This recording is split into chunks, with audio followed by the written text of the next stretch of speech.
Good evening, everybody. We're going to go ahead and call the meeting to order. At this time, I want to welcome everybody here to this evening for our joint workshop with the elected officials from the county, from the city of Newport Richey, and from the city of Port Richey. Thanks each and every one of you for being here tonight. We're going to go ahead and take roll for the county commissioners because that's our policy. So at this time, we're going to go ahead. Let's do the invocation and pledge, and we're going to take roll, and then we'll make announcements of all the elected officials. Please bow your heads. O merciful Creator, your hand is open wide to satisfy the needs of every living creature. Make us thankful for your loving providence, and grant that we, remembering the account that we must one day give, may be faithful stewards of your good gifts. Amen. Amen. Pledge allegiance to the flag of the United States of America and to the republic for which it stands, one nation, under God, indivisible, with liberty and justice for all. Thank you. Okay, Madam Clerk, if you'll take roll of the Pasco County Commission at this time. Okay, District 1, Commissioner Oakley. Here. District 3, Commissioner Starkey. Here. District 4, Commissioner Wells. Here. District 5, Commissioner Mariano. Here. District 2, Chairman Moore. Here. Thank you so much, Dr. O'Neill. We appreciate it. So again, welcome everybody and we thank you for being here this evening. At this time, we did introduce the county commission, but I would like to go ahead and introduce our partners in crime, I guess you could say, with the Newport Richey and Port Richey. So what I'd like to do is allow Mayor Marlowe, if you would go ahead and announce your fellow council people. Certainly. I'm Mayor Rob Marlowe, Deputy Mayor Jeff Starkey to my left. To my right, Councilwoman Judy DeBella Thomas, and Councilman Bill Phillips, and Councilman Chopper Davis. Excellent. Thank you so much, Mayor. And then you have your city manager, I think, here this City evening. Manager Debbie Manns is at Great. far end. Thank you much. And do you have any other staff members here this evening? Not that I'm aware of. Okay, great. And from the city of Port Richey? We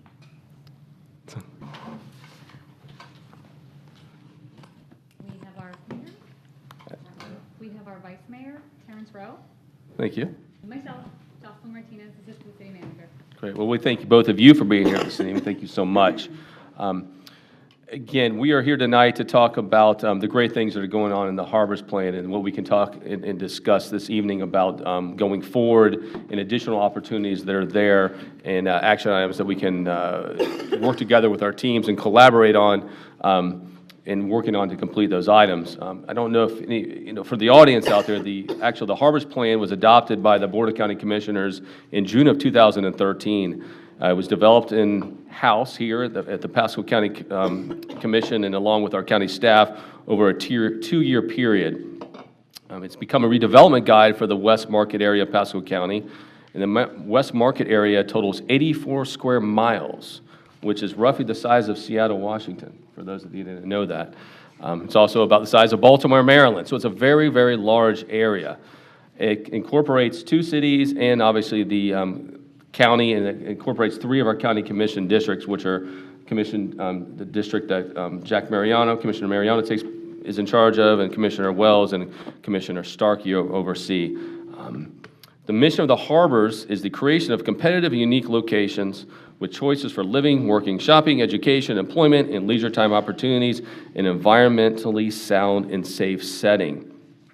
Each community within the harbors, the city of Newport Richey, the city of Port Richey, and Pasco County are taking great strides to improve the quality of life in the West Market area of Pasco County through safety improvements, trails and parks, redevelopment, emergency response, landscaping, new development, redevelopment, and blight eradication and other techniques. The county and the cities are enhancing the potential for the future of development and redevelopment of the harbors. Tonight we are gathered to celebrate our parts that we work together in success and our past successes, as well to find out what we can do in the future, continue to collaborate and plot future endeavors. We have a tentative agenda, I think that's in front of you. Everybody have a tentative agenda for this evening? Council members and commissioners? Okay, very good. So we're going to want to try to stick to that agenda tonight. We kind of run a hard line when it comes to our workshops here in the county, and we do prefer to stick to that. I know everybody's time is valuable. We have scheduled from 6 to 8 this evening, so we want to keep each and every one of you on schedule. So with that, I'd like to introduce our county administrator, which is Mr. Dan Biles. And I think, Mr. Biles, I'll let you introduce your team and our Pasco County staff. All right. Well, we got a lot of different staff members here tonight, and I'll introduce a couple of them. But first, I also want to echo the comments the chair made and welcome everybody here tonight. It's been a while coming, and it's good to kind of get together and go over where we are in the harvest plan and some of the great things that are actually happening in that area of the county. Just on building construction alone, I think we were over 225 million value-wise of permits that have been pulled in that part of the county over the last couple of years. So there is a lot going on the private side, and there's even more there's not that much going on the public side, but there is some going on the public side. So, we have a lot of different staff members here tonight. I'll let them introduce them, but, Don Rosenthal from Development Services, our Assistant County Administrator, is here. Chris Hughes, the Planning Director, is here, along with quite a few other members of staff that are here as well tonight. So I'll keep it brief, Chair, and I'll turn it back over to you. No, please. Or turn it over to Chris at this time. I'm going to keep it very short. Welcome again. We have an agenda, but the agenda is a loose structure. The purpose tonight is to give you a sampling of the many things that are underway by the various groups, the two cities, and many of the different departments in the county. One of the interesting challenges that we have with the harbors is there's so much going on in so many different pockets that not everybody sees all the activity moving. So we're going to try to give you a sense of that tonight to understand that this is very much a public and a private investment stimulation opportunity. It's the partnerships that move us together that are going to make great success all over this area. We've got a great footprint with the Harbors Plan. We're going to kick off. The podium is where people are going to speak from tonight. So as you're on the agenda and you're coming up, take your spot. We've got computer ready to go. Yes? In a few minutes, yes. It's in a few minutes as the first person speaks. Laura's first with the hurricane update. Yes, So. so we'll have a few minutes to get that up and running. So we're going to kick off with Laura Black from the EOC, Emergency Operations. Good evening. So Hurricane Irma was a storm like any other. We practice on an annual basis training for the statewide hurricane exercise, where we practice the entire state of Florida, so all 67 counties being impacted by a disaster. And that's kind of what happened with Hurricane Irma, is that it came straight up the entire state, impacting almost all 67 counties. We're very blessed here in Pasco County, and that part of our staff in emergency management, we have somebody with a meteorology background, so we start tracking storms relatively early. We spent the holiday weekend of Labor Day preparing for Irma, or the potential of what could be. Emergency management partnered with utilities, who was out in the field clearing out ditches and taking preventative measures throughout the county over Labor Day weekend. Starting that weekend, we joined conference calls with the state on the potential impact of what was going to be a Category 5 storm impacting South Florida. And there was a potential for a curve, but nobody knew where that storm was actually going to turn. On Tuesday, when everybody returned from work after Labor Day, we activated the EOC. We knew that there was a high potential that we could be impacted. We just didn't know what at that time. It looked like on Wednesday that we were going to receive a full Category 5 impact coming into the Tampa Bay area. We did a full activation in the Emergency Operations Center, and we also got a local state of emergency so we could take those protective measures as quickly as we could. The storm eventually started downgrading to Category 3, but that was still going to be a major impact to our area, and evacuations were called and recommended all the way up to a level C on our current evacuation map. By September 11th, on that evening, Irma thankfully downgraded to a Category 1 when it passed us. Some statistics from that storm is beforehand, looking at September 8th through the 14th, so a couple of days before the storm impacted us and a couple of days after. Pasco County gave out 607,000 sandbags to our residents during that time. Our county customer service lines received over 19,000 phone calls and answered over 1,000 emails. Our Pasco County website reached all over the globe. We had visitors from all but 24 countries in the world visited our website. So that's 88% of the globe. Somebody in one of those counties reached our website for information. All 26 of our county shelters opened, and we sheltered over 24,000 residents during the storm. At the peak of power outages, we had as high as 217,382 addresses without power out of the nearly 261,000 residents. That's 83% of our county was without power at the peak of the storm. Within 3 days, we had that down to 21%, just without power. So we restored nearly 60% of the power to our residents. We're currently in a recovery stance. FEMA came in early. Starting on September 17th, we got a mobile disaster survivor assistant team. That is a FEMA team that could help with registrations as well as check up on people who have registered that had questions on what was going on with their application. We created a very unique process this time through our GIS unit where residents were able to take pictures through the MyPasco app and upload them to provide a real-time damage assessment. Those addresses, along with the formal damage assessment conducted by Pasco County employees, was given over to the FEMA team, and it took them 1 month to visit every single address on that list.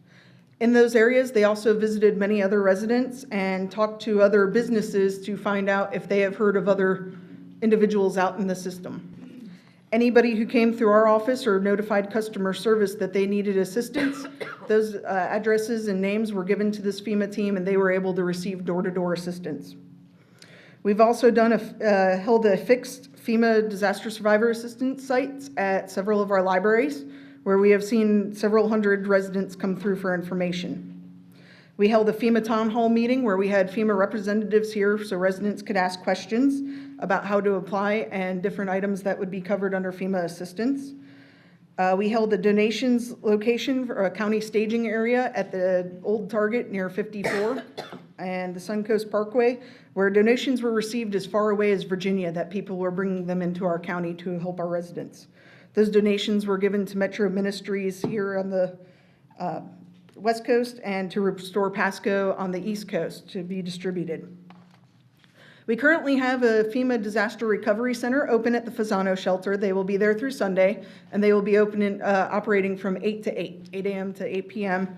through Sunday. At the same location, we are also having a disaster aid assistant event where the Red Cross is providing limited financial assistance to those who have a major or destroyed home, as well as referral services to other agencies for residents that need extra help. That location also has our County Human Services Department there to provide other assistance that the Red Cross cannot refer them to, as well as we have Hope for Paws. They're providing counseling service with their therapy dogs. With that, that is currently where we are with recovery. Well, we appreciate your update. Thank you so much for that. Did you have anything to add? I mean, go ahead, Yes, sir. Councilman. Slide this. Jeff Starkey from the city of Newport Richey. I was a little surprised. It sounded like a good idea at first when I heard Pasco County offer to pick up pretty much any damaged debris that you put on your curbside, whether it be landscaping or mattresses, couches. Could you update the residents of both cities and the county as to where we're at on that? Because if you drive around West Pasco, around the Newport Richey area, both in and out of the city limits, we have couches, we have beds, we have and many places where there's landscape piles, people are dumping just basically garbage and beat up furniture on and around the landscape piles and just curbside everywhere. And what's ironic to me is most of the homes where I see them at don't seem to be damaged. Mm-hmm. We didn't have tidal surge flooding, no roofs blown off, yet we have this garbage laying all over the place. And what I've been told is that subcontractors the county wanted to hire kind of moved down south to make more money. As a result, we have these eyesores all over I'm sure the county. I've been to East County, so if you could update us on what the plan is, I'd appreciate it. I have not been involved directly with debris cleanup. Mr. Biles, I see, will chime in. But what I do have for information on where we are going for that, because we have noticed that as a challenge, our interactive map that we have currently on our website is going to be changing to where you could see the percentages cleaned up in those specific areas, and the grids are going to be a little bit larger, but that way residents can still zoom in and see where we are on the productivity of that. But as far as the contractors and where we were with that. Yeah, so we're about 50% done with the county overall, and we are just now, within the last couple of days, starting to get more contract crews in, because I guess they're either done down south or they're tired of being down south. And so we should see that pick up over the next few days. In fact, I think yesterday, the numbers I saw were more than double what they had been averaging every day. So it should be picking up pretty rapidly. We aren't seeing a lot of household debris. We had very few homes destroyed in the county overall. We had very little damage, and so. That's my point. Yeah, and so for the most part, what we are seeing is we're picking up vegetation. And if we see something that's on the side of the road that was obviously damaged as part of the storm, we're getting it. But for the most part, it's vegetation is what we're seeing for damage. There were people that did try to take advantage of that early. A lot of our haulers in the county picked that up anyway, which put them several days behind right after the storm. In fact, some of them were even more than a week behind at some points with their normal haul routes. So we're working through that, and I think we have crews all over the county right now working in various areas, picking stuff up, other than the sectors we know we're done.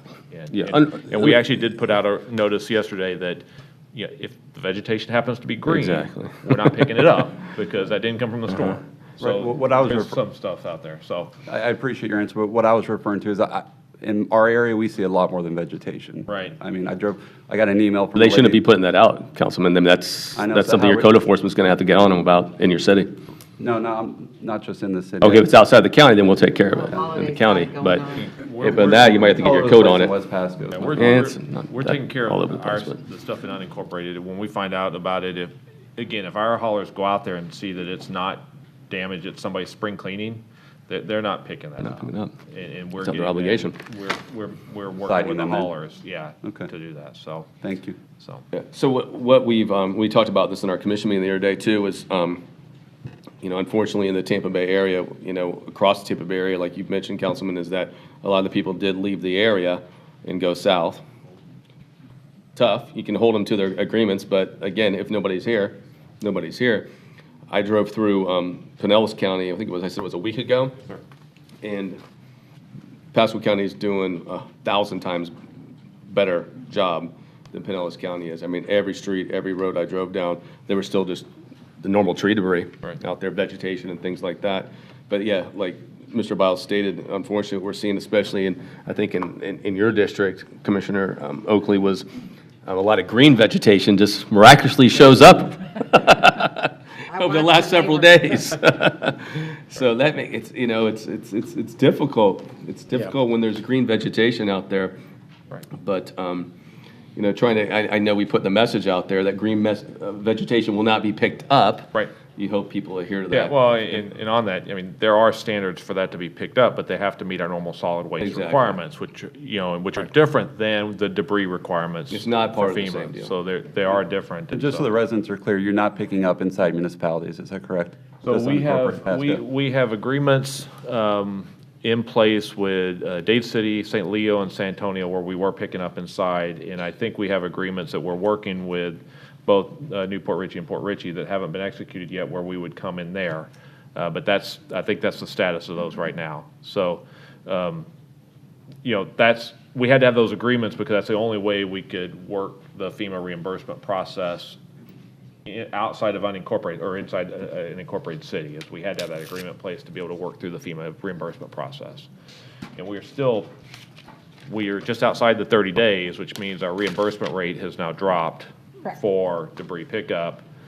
So part of our focus was reimbursing or getting debris picked up at the places we knew we were going to get the most reimbursement possible over that cubic yard first, and then working through it. So it's a pretty, when you're working with FEMA and FEMA rules and stuff, it kind of gets kind of convoluted over time. So, yeah, we're Mr. working Chairman? hard on that. Yeah, go ahead, Commissioner Starkey. So everyone knows how the neighborhoods have been selected to be picked up. Is this on? I don't think so. When you called in and registered? No. It was. So when you called in and registered, it generated a heat map. And those areas that had the largest concentration of these red dots or, showed up most on the heat map, it is where the crews went first. So and there are many people, I think, who put trash outside and did not go on the website and log in and say, you know, had debris from FEMA, and so it kept them from getting registered on the big map, and so therefore their neighborhoods are far lower down the list. They will be getting picked up, but it's, Yeah.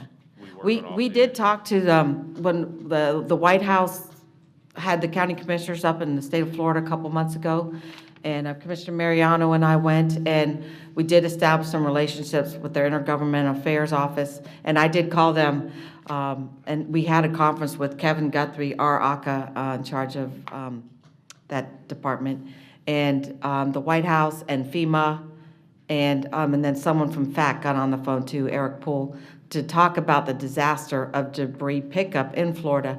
You may not know, we had a contract with the company, and they were to provide us 12 trucks. Well, they provided us 4. And the backup company that we had wouldn't even answer the phone. And so we got left behind, and we didn't bring up if we're suing our company. Maybe that's a discussion for another day. We can't But, discuss that here this time. I did hear that in Houston, where a lot of the subcontractors went to, and to South Florida, but in Houston, they're going to take 4 months to pick up their debris, and their debris is wet, rotten, Commissioner Starkey, I got to stuff. stop. Representative, don't leave. Oh. Representative I see Mariano. Girl Scouts and Don't leave. brownies in the back. One- Wait, Girl hold- Scouts? Don't leave. Give me 1 second. Okay. Okay, let's go ahead. Anyway, so that's, we're not the only affected county. I would ask our citizens to quit trimming their bushes and piling on. It's slowing the whole process down, so. Thank you, Commissioner. Okay, before we move on, and Ms. Mans is up next, thank you so much. We appreciate you. I just want to recognize Representative Mariano is here tonight, and it looks like you have a Girl Scout troop with you. That's great. If you want to come up real quick, and since you're here to introduce who you have with you tonight, we'd love to hear from you. All right, hello everyone. Thanks for having us. These are the lovely girls of Girl Scout Troop 400, and they're getting their government badge tonight. Oh, very good. So everyone. Very good.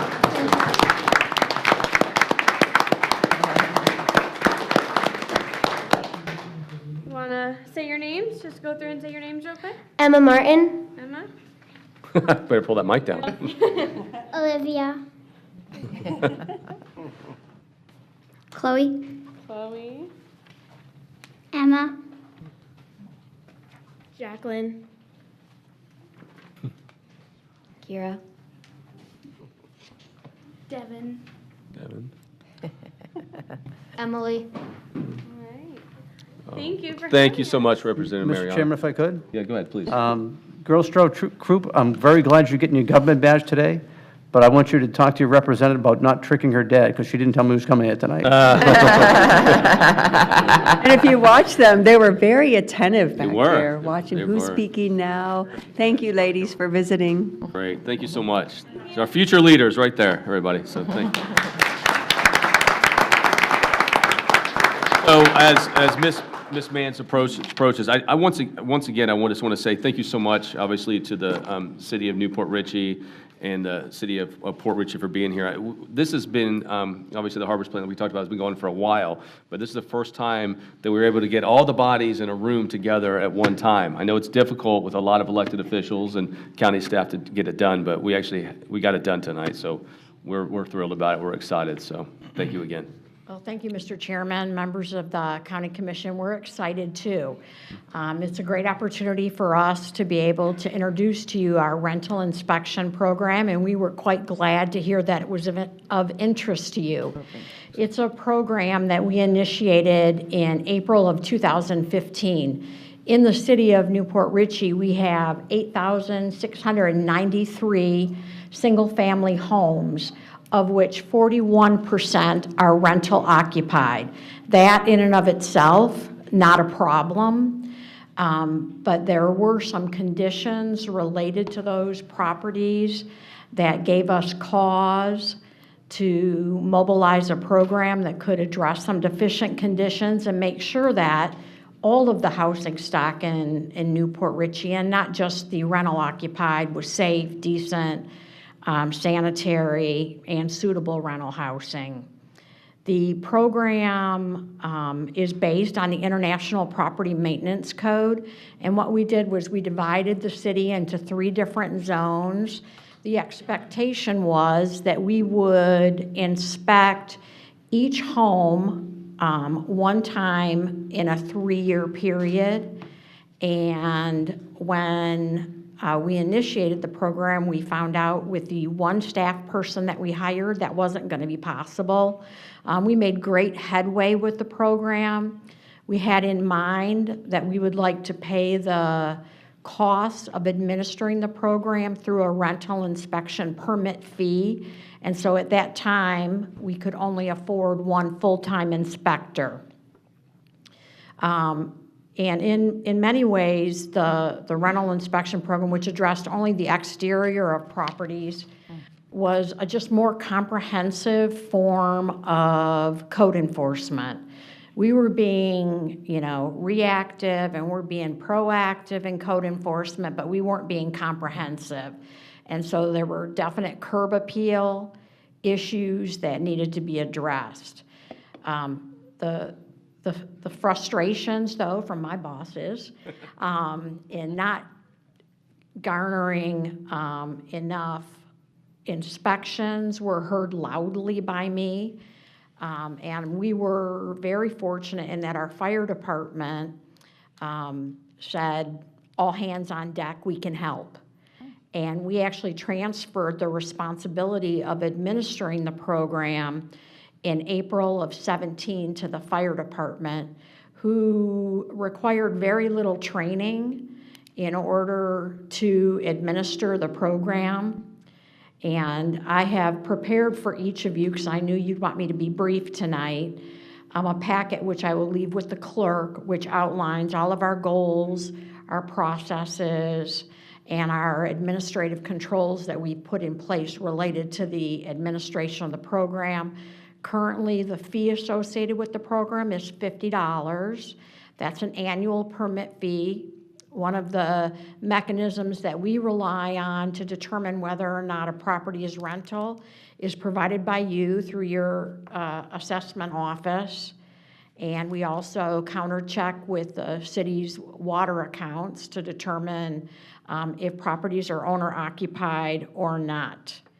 And I wish that I could talk a longer period of time, because I'd like to show you some before and after pictures, but I knew that it wouldn't be appropriate for me to take that much of your time tonight. But a slide or two that shows it with you or not? No, I don't. That's okay. I'm so sorry. Send them to us. Yeah, I would how love about- to see them. yeah, Ms. Mans, how about just get a Dan, or Dan may have it, and We we can can just distribute provide it? that to That'd be you. great. Yeah. For We'd appreciate it. distribution at a later That would date. be awesome. We'd love it. And I'm prepared to respond to any questions that you might have of me in respect to the program. Yes, I know we have some questions. And if, maybe too, in addition, I know Commissioner Starkey has questions.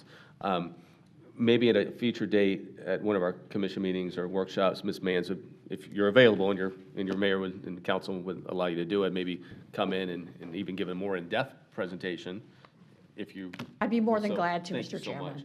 So, Commissioner Starkey? Are you having a good success rate with people paying the fee? Yes, we are having a good success rate with people paying the permit fee. Okay, good. And there are also fees associated with subsequent inspections. Your first reinspection is free, but if we have to come to the property a second or a third time, then there are fees, additional so fees there's associated with incentives. those visits. And we're getting voluntary compliance through the program. We did build a mechanism into the program where if we did not find cooperative property owners, they would be cited and make an appearance before our special magistrate. And since the program was originally adopted in 15, we've only had to take one person to the magistrate. Excellent. Well, I'm looking forward to hearing more about it. We're working on one. I don't know where it is with our attorneys in drafting, but we're talking about it here at the county, so I'm very interested. All right, great. Great, thank Well, you. if we can be Ms. helpful in Mayor, that regard. Speak to him a little bit about, not only on, oh, sorry, Okay, that's all right. usually it carries enough that I don't really, that goes with the territory, but part of also with the program, and Ms. Mans can speak to it, is obviously our grant program that we've built in through our resident side and somewhat with our rental side, so that we also give opportunities through our CRA to help them, in some ways assist them in paying for these improvements, because we visualize that if we can improve our housing stock, our values will rise. And over and above that, with the rental, we also had a front yard parking element that we brought in on the backside, because we wanted to make sure that people were not parking everything under the sun, mainly vehicles. We do get a lot of commercial stuff too, just like everybody else. But Ms. Mans, if you could just speak to the grant side. Thank you for the suggestion, Councilman Phillips. The program that the councilman is referring to is the Housing Rehabilitation Program. And it is a program that the city funds through community development block grants. And we provide assistance to owner-occupied residences within the city for needed both interior and exterior upgrades to properties. And it's been very helpful to us in terms of code compliance to be able to have a tool available to help people implement necessary improvements. And it's one that we will be extending to our rental occupied housing units in coming years. Very good. Excellent. Thank you for that. Looking forward to hearing more. All right, thank you for the So- opportunity. Plummer Field? I'd be glad to. Excuse me, before we just get into Plummer Field, I just would like to also comment or ask her, Ms. Mann to comment. One of the broad strokes that we were attempting to do in this idea of creating, a more aesthetic look to our city and giving folks the opportunity to take pride of ownership. But one of the other ordinances that we had put in place that I believe that you all had asked information about was that chronic nuisance ordinance, which we have put into place and have had such much success with. Okay, I'm not familiar with that ordinance. What is it? I'll ask everybody, just for the record, if you don't mind, just say your names before we talk on the microphone, because our clerk needs that for the record. I apologize. No, that's okay. Councilman Judy DeBella. Wasn't calling you out, just being general. But he was, Get the record straight. Thank you. Thank you. So what is that ordinance? I'm not familiar with that one. The chronic nuisance ordinance is an opportunity to exercise more control over nuisance properties than what might normally be the case through traditional code enforcement efforts. And properties where there's a high incident of code or crime-related issues get put under the jurisdiction of the special magistrate. And the magistrate, along with a recommendation from the city staff, come up with parameters to control better the nuisance-related activities at the properties. And I'd be glad to pass along a copy of our Yeah, I'd like nuisance to see ordinance that. as well. Yeah. Others might be too, but yes? Yes, Mr. County Attorney. You're doing that with your high return. I know, but I want to code compare it to theirs. I want to see what they're doing. enforcement. So we're going directly to court where they're going to a special magistrate. That's the difference. Well, and here's another difference that a lot of people don't realize. We don't get to keep any fines from our code enforcement. They go to the state, but you guys get to keep yours. That's correct. Minus 5%. Wait, you get to keep all of do you get to keep 100% of yours? We do. Yeah, we don't get to keep. That's under state statutes. Unfortunately, counties can't, municipalities can, so. Little That's something we slap need to the counties from a legislator a number of years ago. Need a lobby for that. So Judy DeBella Thomas Weird. again. Certainly, the effect and the opportunity for us to put this ordinance into effect was not for that purpose. You know, Yeah, no, I get it. Yeah, the onerousness of the fees or secondary to what we were trying to accomplish, which I think we have been very successful with. We don't have a magistrate. We Yeah. go to court. Right, to your point, Commissioner, and obviously back to the point you made too, Councilwoman, is that if you get to keep the fees, though, at least it pays for some of the cost of Yeah. sending code out there. For us, general fund has to, Yeah. Right. But we have to use the general fund for all that, unfortunately, so we don't get any extra revenues, but I think we're going Our to, legislators for that and ask for the, give me, Councilman Starkey, you had a question or comment? Just to give you an example, Jeff Starkey, City of New Port Richey. Commissioners, one of the first instances where I remember it being effective, as with the county and the City of Port Richey, more so the county, I'd say, the US 19 corridor, which needs quite a bit of help, is covered with these extended stay motels.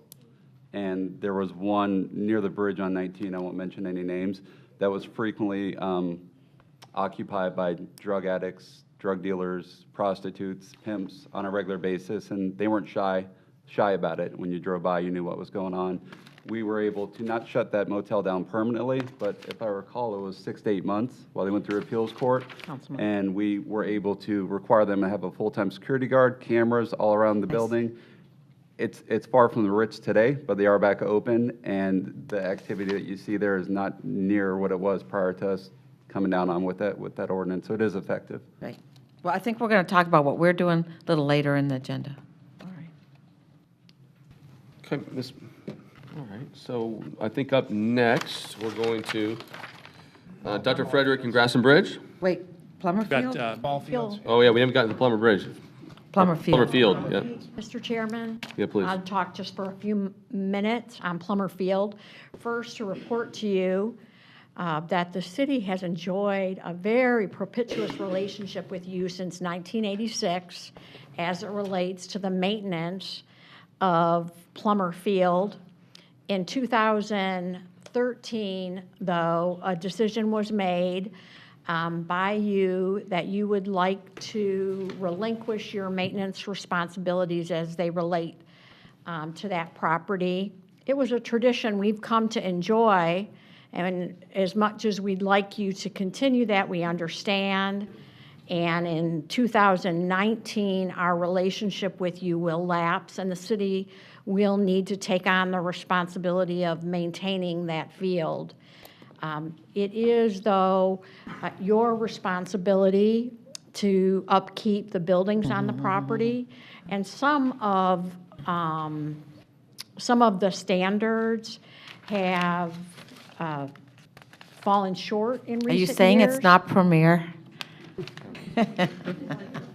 And we know that you're great stewards of your properties, and we'd like to be able to work with you to make sure that when you do transmit that property to us, that it's in good condition, if you determine that it's still suitable for you to turn over the maintenance to us. Well, you're in And better it was shape. actually Deputy Mayor Starkey that brought this matter up, because the city purchased some property across the street from Plummer Field to establish a parking area on. And it was noted at that meeting that there are some other improvements that likely could occur there. So we're asking for your cooperation. Watch it. Yes, Commissioner Starkey. Well, you're in better shape than our Little League field in Dade City, where they have to turn on and off the lights with the 2x4, a very long one, so they don't get electrocuted. So our parks, we had a workshop on our, Yeah, they fixed that. Yeah. oh, it's fixed now. So our Parks Department was the subject of our, what do you call it, our meeting on Tuesday, our workshop, and we're $14 million behind in maintenance, so it's a problem for us. All right, well, But we thank are- you for your time and we- consideration. We hear you. Okay. We appreciate that. So today we're talking about the Harbors District. So in that plan, we will continue to move on. Commissioner Mariano? Just a comment for the cities, because I know this come up a little bit in our Parks MSTU that we're taking a look at. Yeah. Continue. One of the things to think about is if we go with a broad-based county MSTU, we would need to get an interlocal agreement signed with the cities if they were going to participate. So as we go down the road, it'll be a few months as we come along. It may be something for you guys to consider.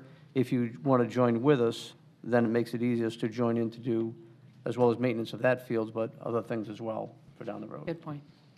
But this commission has not agreed on that yet, though. So we we're haven't- not going to have not that even yet. conversation at this time. As it's This floating guy's a out. no. That's not on the agenda. So we will move on now. Can So- I speak just a little bit on? Yes, Plummer go ahead, Park? please. I've been, I'm Chopper Davis. I've been involved with Plummer Field as a city council member for 4 years now. And we had a Rotary come out and do quite a bit of work, but I think a lot of the work is the problem if you've got one man there. If you had a team come in and spend a week there, it wouldn't necessarily be expense in equipment as much as, or in, you know, fences and things. It would be, you know, more of paintbrushes and fixing things that are just, you know, rusted out, things that need to be repaired, replaced, things that, I'm a Little League umpire, and they said, oh, we're going to Plummer Field. It's kind of like a derogatory comment. And it's just the conditions, you know, the bathrooms are fine, but the softened fascia on the building, you know, needs to be replaced. And that's not a major expense. We're not talking $14 million at all. You know, it's probably thousands of dollars that could get that place looking a lot better. Yeah, thank you for that. And I appreciate you saying that, because I know so many times we talked about our meeting too, since we're on the subject, is that lots of times the volunteers, you know, as you know, Councilman Davis, you know, and I've been involved in kids' sports for years, which all of us have at some point or another, that we get out there, you know, we're the ones that are raking the fields, we're the ones that are painting the dugouts, we're the ones that are, you know, doing the lines, all that. And I see it on a consistent basis of people stepping up, just like you're talking about that you guys do too, so. The Rotary that came out, though, found out that they were restricted from leaving the ground. So anything that got above 6 feet, you know, they couldn't touch. They couldn't go on ladders. They couldn't do it. And that where your employees would be able to do that. Able to do that. Great points. Thank you so much. We appreciate it. So we need to move on, guys, because we need to stay on schedule. So we're going to next. Jocelyn Martinez. Yes, we're going to go to Port Richey. Ms. Martinez. Good evening. I'm used to saying good morning in these meetings, so I'm going to say good evening now. Good evening. Thank you for inviting us and giving us an opportunity to Thank you talk so about much. all the exciting things we're doing in Port Richey. And I failed to mention, we have one of our staff members here, our interim building official, Bill Muse. Oh, great. Good to see you. Thank you for being here. So I want to update you first on the Waterfront Overlay District, which of course is the city's commercial waterfront district. As many of you already know, we have Whiskey Joe's that's currently under construction. Whiskey Joe's is an island-themed restaurant bar, and we anticipate that it will be done with construction in mid-February of next year. We also have our Restore Act project that we're working on, and of course, we're finalizing our subrecipient agreement with Pasco County to get started with the bidding process for dredging canals, channels 1 and 18. We're currently working on the DMMA site, which is the Dredged Materials Management Area, which is necessary for us to begin the Restore Act project. So we're finalizing that portion of the dredging now. We're going to soon begin, hopefully next week, our Channel 19 dredging project, which is the dredging of the canal that leads up to the DMMA site. So essentially, we're doing the preliminary work that needs to be done to be able to start the elements of the Restore Act project that we've received funding for.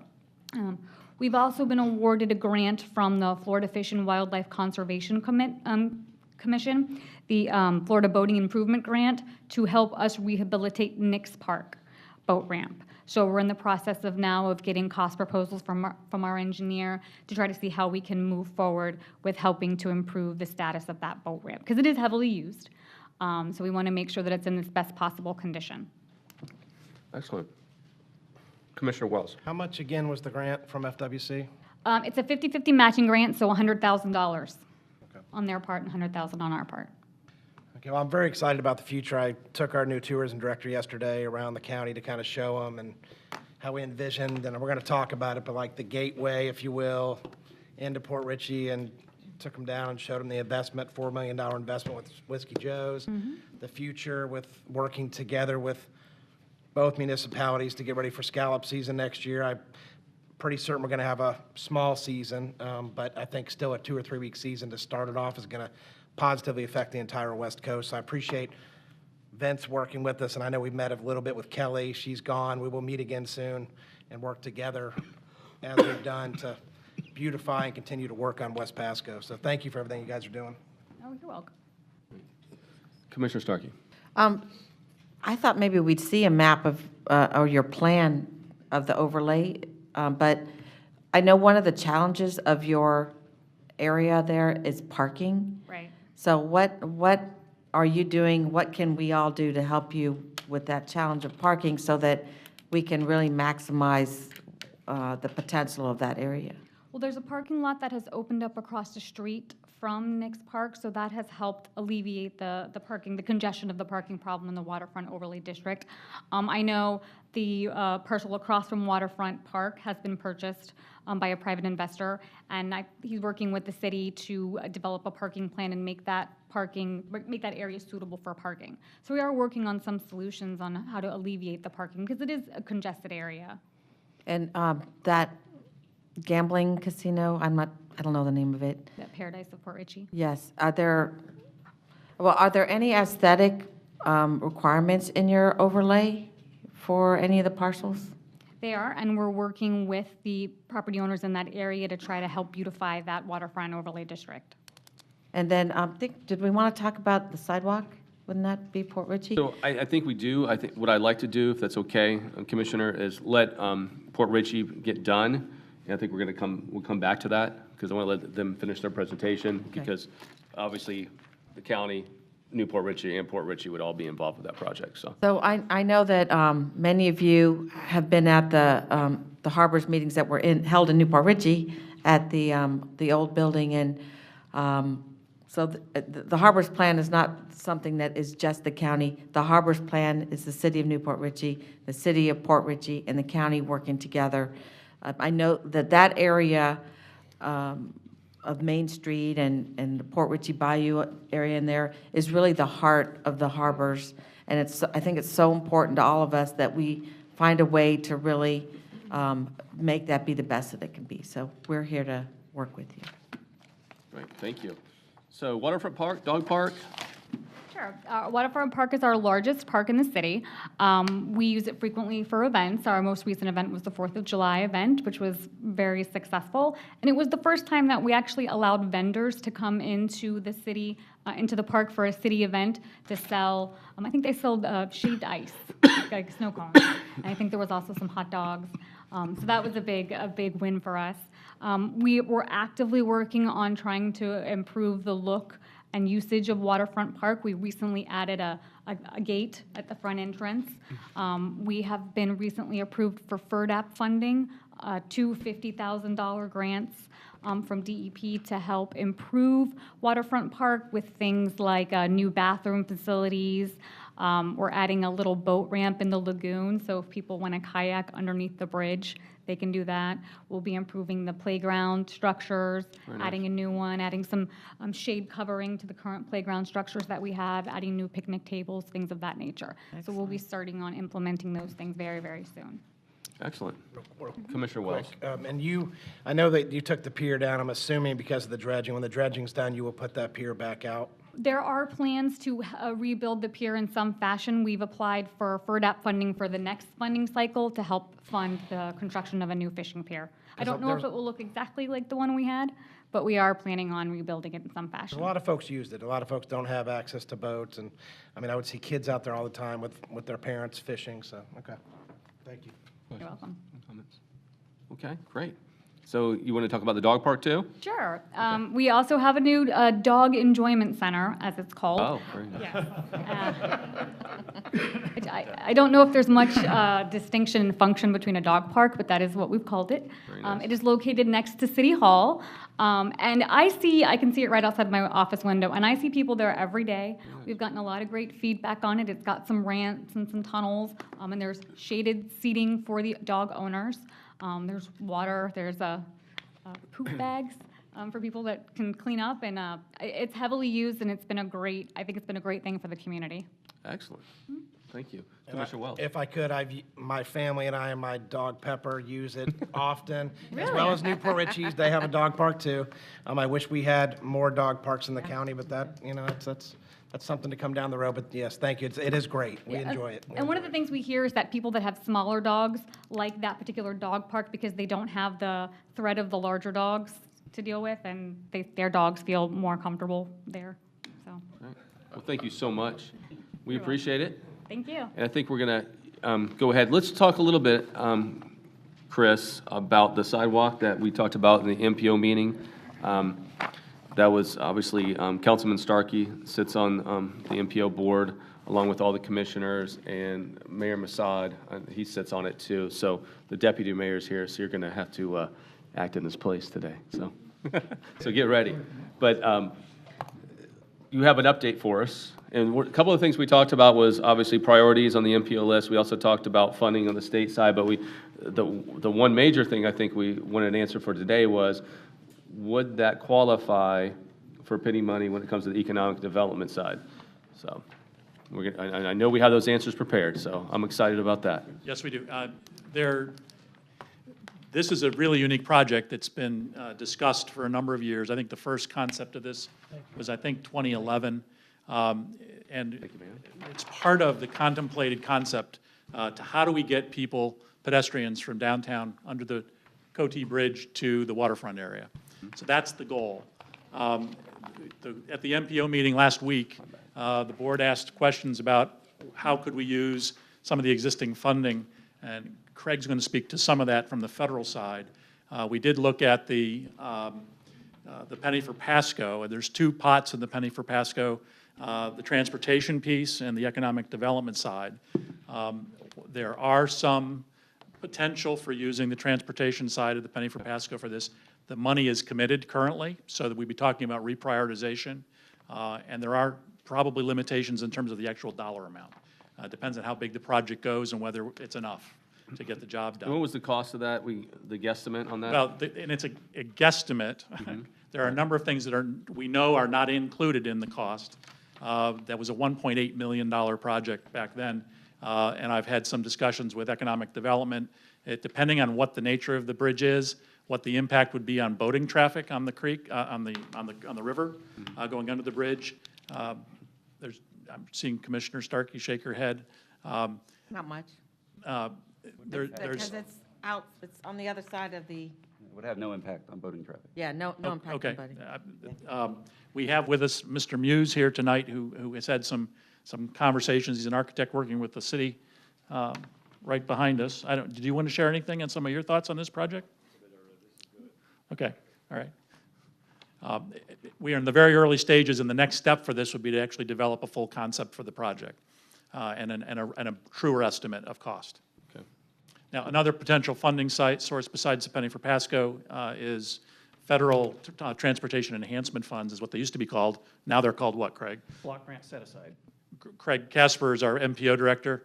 Now the new term is the block grant set aside. It's very much the kind of projects that were used for sidewalks and other trail projects under federal grant funding. That's something our federal lobbyists could assist with? Correct. Okay. Well, go ahead. Okay, good afternoon, good evening, Craig Casper, I'm the MPO manager. What I just passed out is sort of a sketch plan that I put together of possible alignment. I didn't know the project terminus, I didn't know the width, so it's sort of scaled to about an 8-foot width. Really? And I don't know the height off of the river under the bridge, but, so I put this together as a location and a sort of a schematic. That would be a necessary step to seek more funding, is to fine tune, figure out what the exact scope of the project is, what the limits are, what the cost is. Our guesstimate right now is $2 million, but there's possible right-of-way issues and some other things that could really skew that cost dramatically. Right now, the call for projects for federal or state money is out in 2023. The funds have been set aside between now and then. It's possible to take to accelerate a project and move something else back. We're dealing with a zero-sum game, so any money we put on this project before then has to come out with another project. But that is something that the MPO board is able to do. We can bond penny money. I'm sorry, sir? Can we bond penny money? Yes. Yes. Okay. Yeah, but I'm sorry, Commissioner, if you bond it, don't you have to bond it for in the terminus time of the actual time left on the second penny? 10 years on your bonding? You have to bond it consistent with the revenue flow. Stream? Yes. Correct. Yes. All right. So, I guess that is the, sort of the status as I know it now, as far as seeking the state and federal money. There is a call currently out, so we could put that project in immediately, but it'd be for 2023, 2024 type We don't money. want to wait that Yeah, I long. was gonna say. I think we all had the conversation at our MPO meeting. We prefer to find a way to get this done as sooner than later, obviously. So that's why I think the big question was about the penny money. I know Commissioner Mariano, you spoke about some possible assistance maybe from the state. There was possibilities there? Yes. Okay. This is, if I could, Mr. Chairman? Please. This is the first time I've seen this. I guess you've just drawn it, so I did get fired up when you did talk about how far it was going to go. Just a couple suggestions as you go further with it. If you go down by the bridge part, Okay, and if that could connect to the boat dock that's over there, okay, because people can walk down that dock and get across, I think it's a good connection. okay. And over at Catches, I think it should connect over there as well, to go right in the front. On the back side of Catches, which is not shown in the map here, but the city actually owns land on the other side of it too, that could actually even make it easier to get to the new restaurants that's coming in. Whiskey Joe's. Whiskey Joe's, down to the side, and you know, make that connection there. So if they do bring a boardwalk around the whole edge, it'll make it a little bit easier. Can do that very easily. So thank you very much for bringing this forward. Councilman Starkey. Just to reiterate my comments at the MPO meeting, this kind of came up, it's been on the back burner for a long time, and we're talking about criteria that helps prioritize projects with MPO, right? And economic redevelopment was one of the criteria. We brought this up, and as I said at the MPO meeting, the city of New Port Richey is taking great strides for redevelopment right now. Port Richey has some great things going on. This, I think, would be a signature project to show the residents of West Pasco that the county is also committed. We want this harbor's redevelopment plan to work. I'm not real crazy about the initial drawings here. I think there's a lot of discussion to be had. But passing an ordinance in our city as simple as a golf cart ordinance has really changed the dynamic of downtown. I mean, everyone wants a golf cart now. The bummer part about it is you can't take your golf cart to Hooters or Gill Dogs or any of the Port Richey waterfront. Now, does this need to be built where it's wide enough to have 2 golf carts go through? I don't know. But one thing I think we should look into is maybe some land acquisition on the southeast side. That welding shop is currently for sale. I could see a nice little limestone parking lot there where someone from downtown New Port Richey could drive their golf cart there, leave it there, take the key with them, walk underneath, go spend some money in Port Richey, and vice versa for Port Richey residents that might have a friend that owns a golf cart in New Port Richey, come pick them up. I think it's a significant project. I think we should do it right. I don't think we're going to be able to find the funding to do a boardwalk all through the waterfront, but I think we need to leave that idea open. But I think Commissioner Wells had a great point, said we kept talking about where is this going to lie on the priority list. Even if we move it up to number 4, we're at 2-3 years. And then Commissioner Wells brought up the penny for Pasco idea, which I thought was phenomenal. But a lot of discussion to be held, but like I said, it would really, really tie the 2 cities together and have a great economic impact on the county, West Pasco, city of New Port Richey, and Port Richey as well. Mayor Marlowe. Yeah, Mayor Marlowe, one of the things that we have been active in Newport Richey is looking at bikes and multi-use paths to make it easy to bicycle and walk throughout the city. We've got the tie-in that goes to the Starkey Trail extension along Massachusetts. You can now basically get all the way down to Sims Park. One of the things that we have talked about that would be nice is if we could take that north towards Port Richey and get Port Richey to hook in with us. If we can make that happen, then this bridge or walkway going under the bridge becomes a critical piece in making it very easy for people to get from the waterfront to downtown Newport Richey and vice versa. So I would very strongly support trying to do this. Very good. And just to correct myself, I think I said southeast corner. It's actually northeast corner. Thank you. Mr. Starkey. Well, I'm just wondering, no one that's here watching can see what we're looking at. Do you not have any slides or any way to put this up so other people can see what we're talking about? I can. We have an Elmo or whatever that thing's Okay. called over there. See if we can get that up. But it would have been nice, I think, if we'd been able to let the public see what we're talking about in some of these things. Chairman Moore, while you're looking at this, being involved with the First Penny for Pasco and looking at the sensitivity for the bridge and stuff, obviously, you do have an additional fund that you could, see about with the ELAMP program, with the environmentally sensitive areas there to set that in adjacent to the pathway to bring in some of those, some of the same protections as part of maybe your third leg of your stool. You'd have transportation. You might be able to have some environmentally sensitive elements into this that might work. Yeah.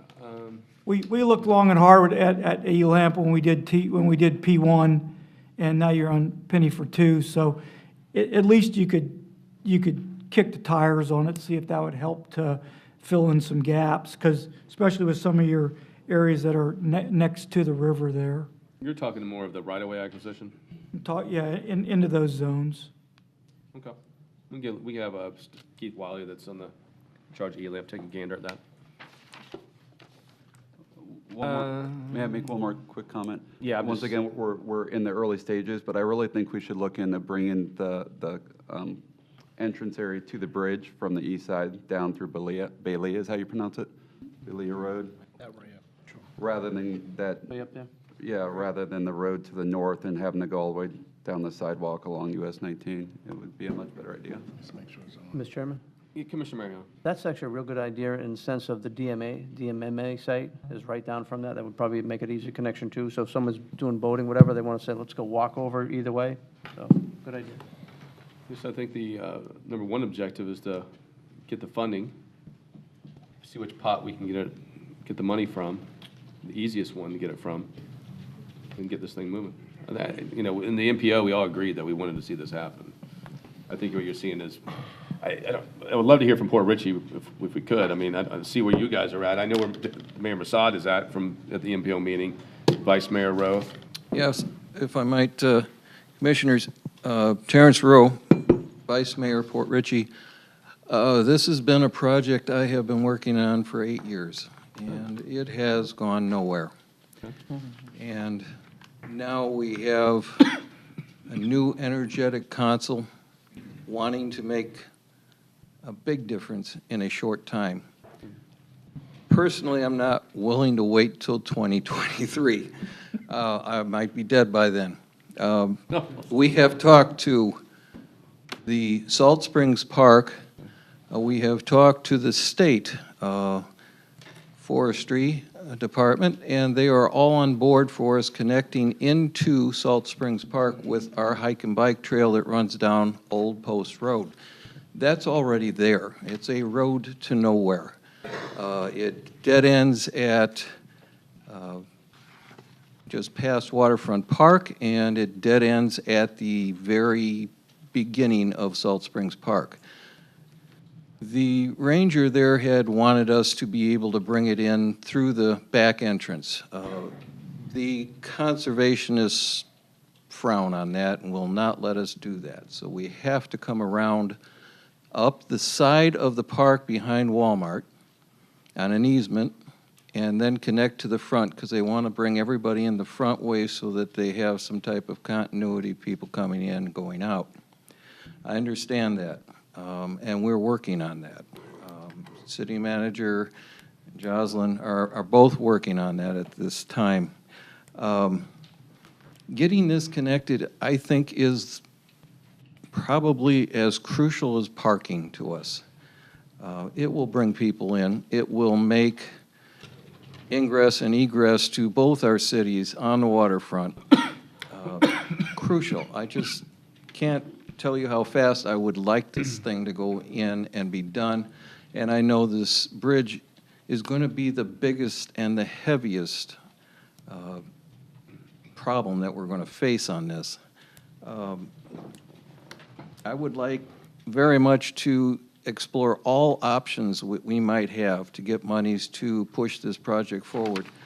The hike and bike trail's already almost up to 19, so we're very close to getting to 19, and Newport Richey has contacted us and has been very excited about connecting with us so that they can have this transfer of people from our waterfront to their downtown and back and forth. And I think it's a great way and a very crucial part of the harbor's plan. Great. Well, thank you for that. I have Commissioner Starkey and Commissioner Wells, and then anybody else would like to speak.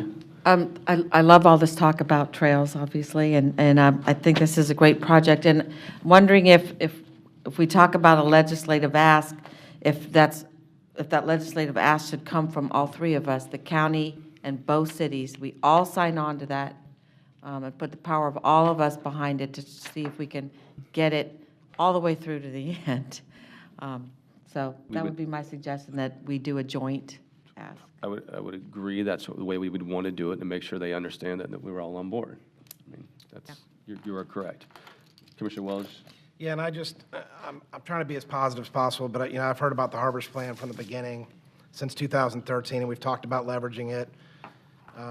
We tried, we didn't follow through with it, with bonding it. That's what needs to happen, and I've spoken to our county administrator. We commit that we will be looking to do that, because that's really how we're going to get it done the fastest, is with the Harbor's Redevelopment penny money, which, quite frankly, is what it's set up for, these kind of projects.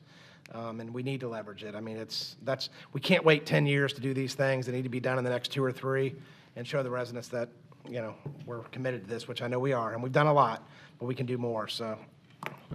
So I think from this board, and obviously the mayor and the vice mayor, with, talking with your staff and the council people, I think at least the direction from this board was kind of, I think we gave at the MPO meeting too, was let's make sure our county administrator gets together with the county manager, or the city managers, and let's get this thing pounded out. I know we can do it. If I might just say, with deference to the vice mayor that was speaking, it was back in the 1990s when my husband was on council that we were talking about the bike trails and this trail up under the bridge, and it was iced tea money then, and all of that. We've moved so far beyond it. I think the exciting part is that knowing that we are all fully engaged with it, we've got a community of runners, bikers, walkers. We've got in our city, we do the Rap River Run. There's over 1,400 runners that come in. We have an incredibly active walking, running group now, and that connectivity with both cities. There's a very active collaboration between the Business Bayou group up in Port Richey and the Main Street organization down in the city of Newport Richey. So we're all collectively, ready and waiting. So I agree that, whatever baby steps we need to make to just keep this forward motion going is what we need to do. Yeah, thank you, Councilwoman. I think the positive thing is, I'm going to move on, everybody, because we're way behind right now. One quick comment? Let me finish my comment, and I'll go. But what I'm seeing here on this subject, and I saw at the MPO, is that you have council people from both cities, you have a county commission that's on the same page, that wants to get things done, that's getting things done. Unlike the past, we're doers, not talkers, and we're going to get it done. So, Commissioner Mariano. And I'll tell you, and I think you're absolutely right. The exciting times of both cities and the county actually getting stuff done is tremendous. I think the opportune thing that's just happened is the legislative delegation meeting is coming up. I think it's November 1st. Maybe if we had one of each for us to speak to it, make it an agenda item, and let them know that the cities and counties united on this project, and we want this to be a legislative ask. I think it'd be a great thing. Yeah, we can do that. I know I'm speaking in the morning, but if another commissioner wants to speak on that separately, I could take it on, and then obviously the cities Is that Wells collaborate District? amongst yourselves. Yeah. Not my district, but I think it's our district, right? Yeah, we're supposed to put both ways. It's theirs. Right in the middle. Theirs. Theirs. Good. Thank you so much, everybody. Okay, so moving on, now we're going to go, Chris, county? Yes, we're going to start with a series of county projects, and just as a guide to the folks that are going to be up next, we're going to be talking about Esther Aluemi is going to be up here first, followed by a number of her staff. We're going to try to get through the blight ordinance and a number of other residential and non-residential activities that are going on. So Esther? Yeah, good evening, commissioners. My name is Esther Aluemi, Director, Building Official for Building Construction Services, Non-Residential Minimum Standards. The High Return Enforcement Team was created to help clean up the arbors from unsafe structures. This team has been doing a great job in cleaning up the arbors area and different parts of Corridor Highway 19. As of last week, I'm so excited to announce that we've decided to combine the code enforcement officers and the building inspections investigators into unified enforcement group, following direction priority given to 4 designated building inspection enforcement officers. These instructions, they were divided into zones.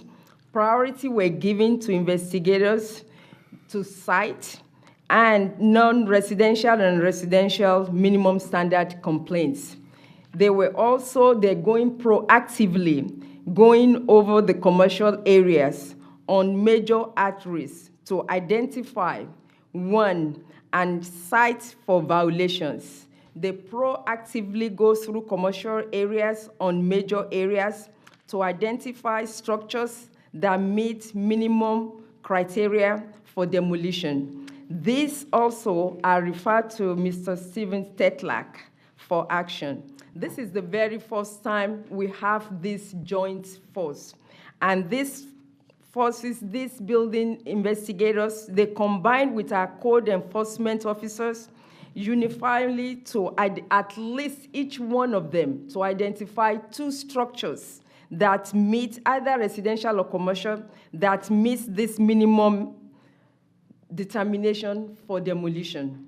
They are also to list and compile all this list and give it to Mr. Tetlak. For the first time, Mr. Tetlak, which also a certified building official, can go after this list and make sure that these structures are demolished. Also, we have especially 4 building inspectors, personnel that is actively looking. They're proactively going over and looking for structures that could be demolished. And we've had high success in these areas.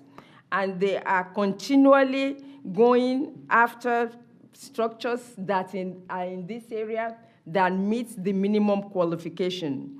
I have several people that are going to be talking about specifics of what we've done, the sweeps.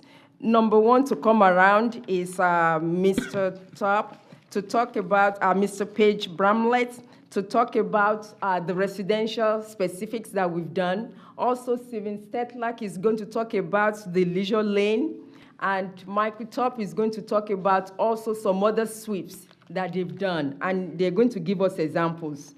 So without wasting any much time, I'm going to call on Mr. Page Bramlett, and if anybody has any questions for me before I leave. Good. I think we're good for now. Thank you so much. We'll keep moving on.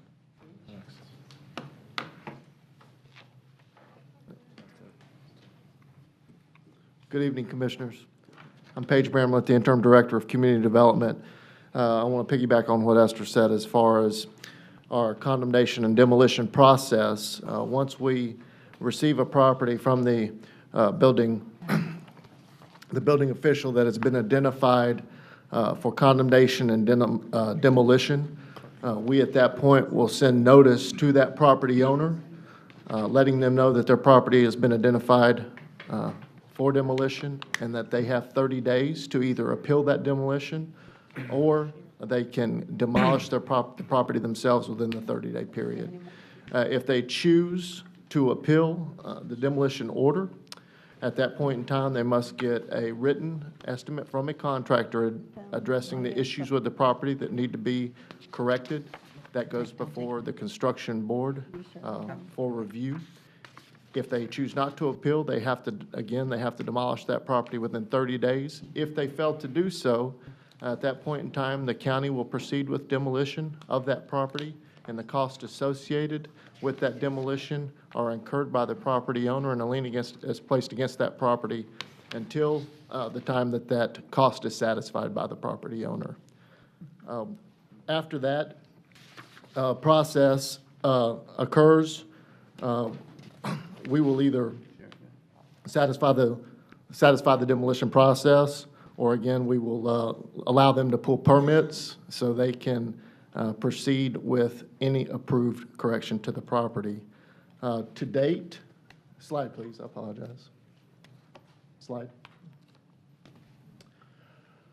Since September of last year to date, we've received 191 cases. We have addressed 123 of those cases. 43 of, thank you so much.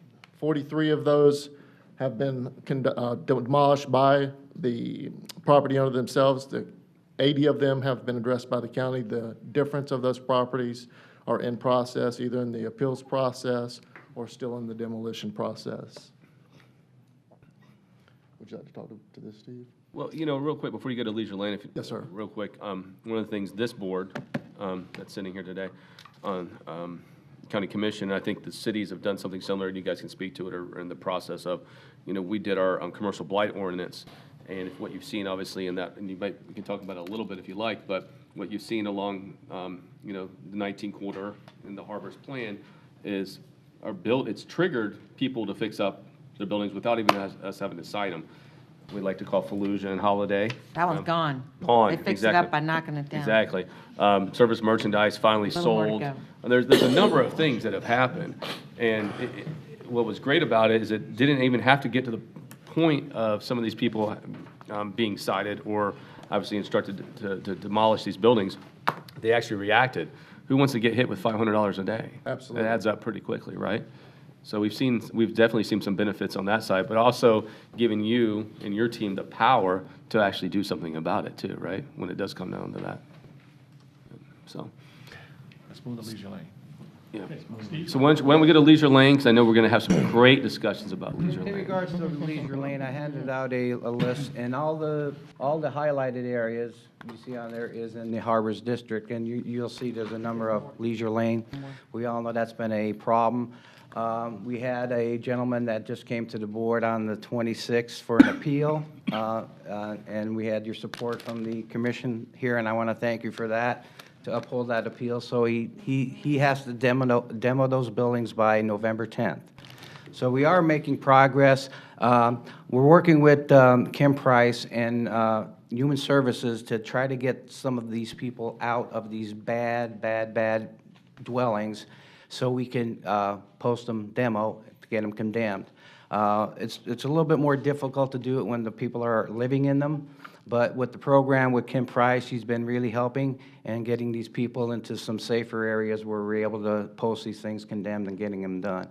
We're going to target on that Leisure Lane until hopefully we could get them all out of there. It's a very big eyesore, we all know that, and it's very dangerous. We just had a fire not too long ago, about a few days or a week ago, where there was someone who died in that. And that's what we're here to prevent. We're trying to get these people out of these places before something like that happens. So in regards to the Leisure Lane, yes, we are targeting that heavy, and with legal backing us up and helping us to get through this process. Sometimes we get appeals on a lot of these properties, which slows down the process. But us working together, I think we can really make sure that these buildings are taken down like they should. The other thing I wanted to touch on a little bit was the high return. I handed a little slip out on the high return. It was brought up earlier about a certain hotel. We're working on one right now. That's been a project. I don't want to mention the name of it, but he's been addressed, and we have a lot of problems with the prostitution and things like that. He, when I say he, that's the owner, he has to do something very soon, or he will be going before the court system. He was supposed to have a set of plans turned in by September 27th, so I haven't seen them yet. He's been nitpicking a little bit on this and that, but we are on him. We've got the fire department backing us up. They're supposed to be working on doing some security lighting. This is all out of here, but I haven't seen anything on paper. Thanks, Steve. Thank you, Steve. Thanks. You're doing good, Steve. Don't listen But I to them. have a You're question. fine. Yeah, you're fine. I have a question. Sorry, I got on a tangent there. I just want to let you know, we're out there doing what we all want done, and that's get these places cleaned No, up. we appreciate everything you and your team are doing. We really do. Don't leave though, because Commissioner Starkey, I think we might have some more And, comments. and I drove through Leisure actually the day of the fire, while the fire was going on, and another time since. And I'm seeing where we've been able to remove some of those fallen down trailers, but I'm worried that if those sites aren't mowed, we're going to be right back where we were, with people living in, it's just, we need to keep a handle on making sure that they do not let the grass grow out of it. So with us being combined as minimum standards and the code enforcement team, I believe we could work together and get that handled very well. Yeah, because if we let it grow up, it's going to be vagrants and rats and all kinds of vermin living in the bushes, so. First of all, I can tell you, great job to our code and the city's code. I know it's so jumbled there with what's in the city, what's in the county. I know I had a situation where I had to call Councilman Starkey, and your code lady called me, and she was out there and addressed it immediately. Patrick's known her for years and years. So we have a great relationship there. Where are we at with annexing, possibly? I know we talked with the city, because it is cut up. Port Richey's cut up all over. You've got we have one road in the middle of everybody else being the city. We need to look at these things and get them so they can do do a better job, and then we can as well. Have we made any strides with that? Just out of curiosity, Dan? Or whoever? I think Newport Richey's working on a plan right now. Okay, so that we maybe are? they can Let her- address let her- that. We are? You can pull, if you don't want to come up, Ms. Mans, you can pull the microphone over too if you prefer. It's up to you, your choice, either there or there. All right, well, thank you for that courtesy. In response to the question, Commissioner Wells, the city is working. Turn on the mic. It's on, I think. If you pull this off and you see it red, then it's on. If it's not red, then you have to press the on button. It's on. Oh, In it's on. response to the question, the city has commissioned a consultant to look at annexation, and we are focusing in on enclaves as well as evening out the borders of the city on all four sides. Our expectation is that we will see that report within 3 weeks. Oh, wow. And we'll be prepared to move forward once that has been received. But we very much like the idea if you could clean it up before we took it. Well, and Working on it. I think we have. Again, I think at first, we were both maybe not communicating, but I think once we started having the communication with everyone, I think it went great. We worked together great with both codes to get, and it looks a lot better than it did 4 months ago. Yes, Mayor. And we've helped with the plan. I mean, we've given the city a significant amount of our data and so that they could utilize that as part of building their plan. So we've supported them with data that we had. Is that Mayor Marlowe? Yeah, Rob Marlowe. There is a jumble there. First of all, Leisure Lane Van Doren, I would love to see us take that off your hands. But there are some other areas, and as I was campaigning back in the spring, was walking around through some of the areas, and there is for instance, a section of Port Richey. It's in Port Richey city limits. In order for the Port Richey Police and Fire Department to service it, they have to drive into Newport Richey and then into the county and then back into Port Richey. And it's a crazy quilt. We had one lady come up to talk to us and told us point blank that if her husband had a heart attack in the backyard, she was going to drag him into the front because the backyard was in Pasco County and the front yard was in the city of Newport Richey. It makes no sense, so we do want to try to get some of that sorted out. Great. I keep a laminated map of the Port Richey city limits and the Newport Richey city limits in my car. It's about that big. I traveled the 19 corridor with your code enforcement officer, and there's just no way for me to know, unless you have a map with you, whose is what, so. Great. Well, there's a few ways. We'll talk about that. Thank you. So Mike, yeah, come on up. I know that's, one of the things that was on everybody's mind was Leisure Lane and what may be happening. So thank you to Ms. Mans for that update. And we're very much looking forward to getting that situation taken care of. Micah, yes, sir. give us some good news. Good evening, Commissioners. Micah Tharp, Code Enforcement Manager. There's a lot of exciting things I want to discuss, but I'll keep it brief. Let me put my glasses on. I'm turning into my father. First thing I want to go over is the new and used auto dealership sweeps.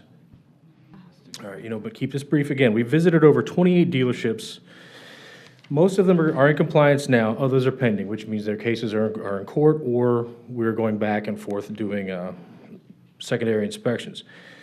Failure to comply, you're going to end up going to court. Non-conforming signs, of course, I'm here for all questions afterwards. I've got business cards in the back, by the way. We can go out to your place of work. We can educate you one-on-one, part of the educational opportunities. We want to share our knowledge. The non-conforming signs, believe it or not, we've identified 50 with major damage post-Irma. These are on-site signs. Yes, ma'am. And we've also identified 122 with minor. And then just, by the way, billboards are non-conforming.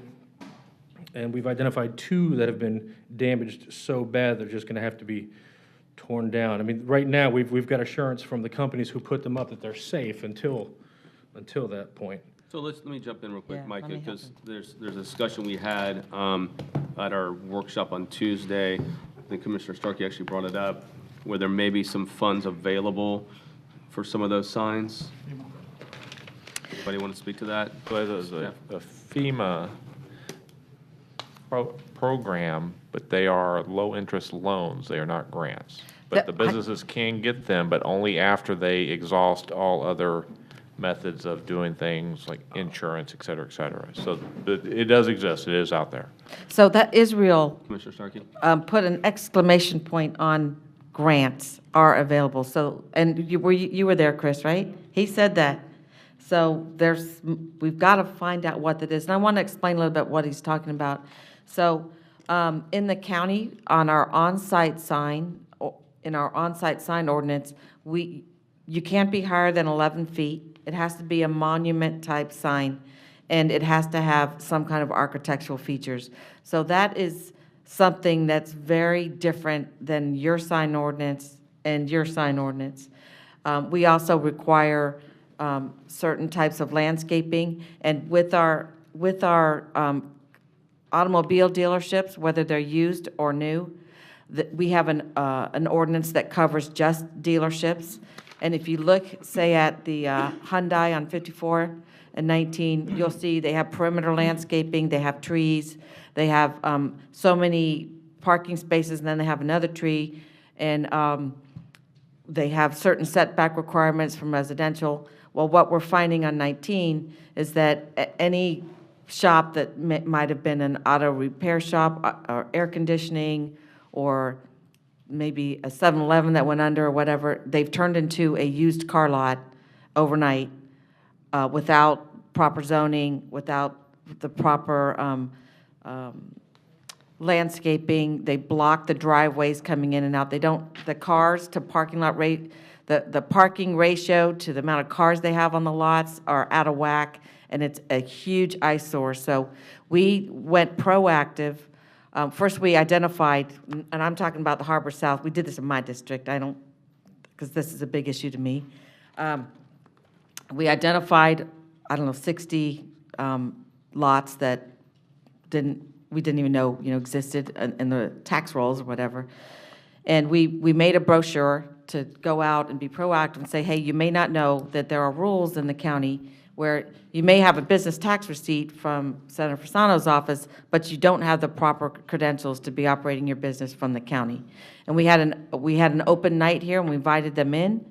We offered a carrot, come work with our staff, and but many of them didn't. And so we are rolling through this process of dealing with a lot of these businesses that have shown up on 19. And I'm seeing them all over the county. I saw them all over 52 the other day. They're coming up on 54. So it's a real problem, and I would assume you guys have it too. Councilman Starkey, sorry. Jeff Starkey, City of Newport Richey. I think that's a phenomenal idea. I brought this up with Ms. Mans. I think my colleagues would agree. We need to do that inside our city limits. We have what they call used car dealerships with cars so tightly packed in. A couple months ago, there was one of those huge semi-trailers in the median in 19 unloading cars because there was no room for them to pull in. I actually witnessed this. Wow. So very, very kudos to you. That's a great idea, and I'd like to see us do it in the city as well. So if we can get our team to get with the Newport Richey, if maybe you already have. That's great, and that's what we're here for, to collaborate and work And on the together. signs, when we're saying non-conforming, so we have We the haven't gotten there monument. yet. Let him, Okay, who? let him, If you I'm- done with that? I mean, If I Yeah. could just insert a question. Go So ahead. that is a really challenge. The fact that the one department of the county issues the license and the other part of the county, you don't, it's not conforming. That is a problem that has.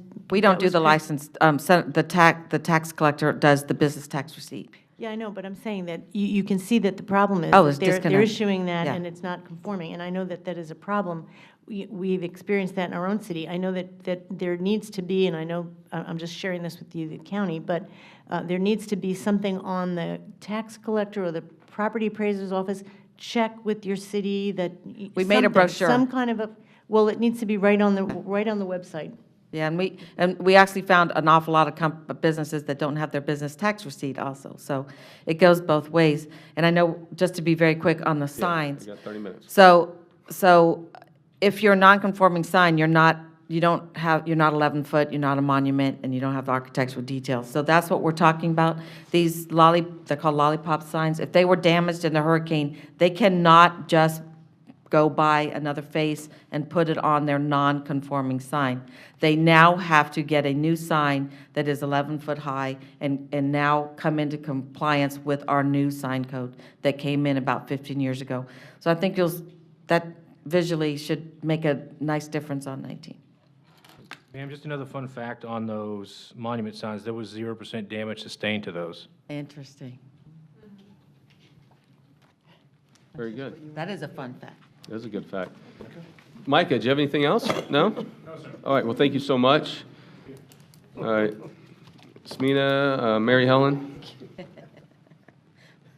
Good evening. Mary Helen Duke, Pasco County Long Range Planning. We're here to talk about the harbors. If we could have the next slide. We started this back in 2013, and we have that great goal of improving our quality of life within the harbors and where we want to live, work, and play, and have lots of employment opportunities. Can we go to the next slide, please? There were about 153 implementation strategies within the harbors plan. We're not going to go through those now. And we're not going to go through those now, no. But they are in your notebook, so I wanted to bring those to your attention. The county has adopted some goals within our own county strategic plan that relate to the harbors, so the county is continuing to reinforce our efforts toward the harbors. As County Administrator Biles mentioned earlier, there has been significant public investment in the harbors. We've seen a 14.1% increase in job values in terms of our permit job values. We've seen about $340 million in public investments, private investments. Private investments. Can you say that number again? About $340 million in private investments. Significant in the past 2 years. Great. The Interlocal Trail. We're doing a good job, aren't we? You need to back up. Right there. Okay. Go forward. Go forward. You want the clicker? In the TIP, there's over $6.5 million of planned funding. We're going to hear about the Interlocal Coastal Trail in a little bit from Rick Hartman. In the CIP, there's $12.5 million and in the upcoming CIP from 2016 to 2020, we have $148 million targeted within the harbors area. That's significant investment. Next slide, please. This just shows the breakout by the different types of permits. Just in the first 9 months of this year, we've had over almost $136 million in investments in the harbors, which is significant. Yeah, again, private That's money private. in That's the private harbor is investment. almost as much as what we are going to invest in the CIP over the next 5 years. Do we have this handout? Yes, ma'am, Yeah. it's in the back of your packet. The slideshow is in the back of your packet. Well, I've gone through it. Next slide, please. In terms of public investments, along the US 19 corridor, we have the landscaping projects that all of the municipalities are now participating in. We're really excited. We've just learned that the city of Port Richey is being approved for a $300,000 grant to do landscaping on 5 of their medians. You brought up a good point real quick. And so with going after these grant dollars, obviously, that's something that you've done a great job with, and the cities have joined in and done a great job. These are grants. This isn't coming out of the Pasco County coffers per se. These are grants that we applied for, and they come from the state through FDOT. If we don't take them, somebody else will. Correct.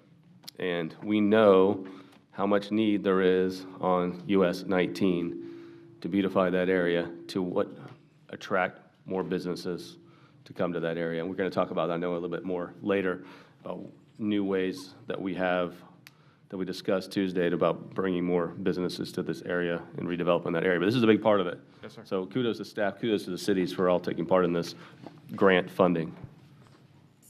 So with the FDOT grants, Pasco County is already approved for $1.5 million on US 19.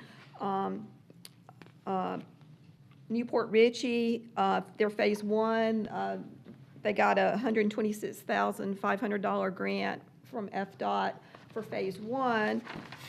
They also kicked in some of their own money, about close to $130,000 of their own funds for phase 1.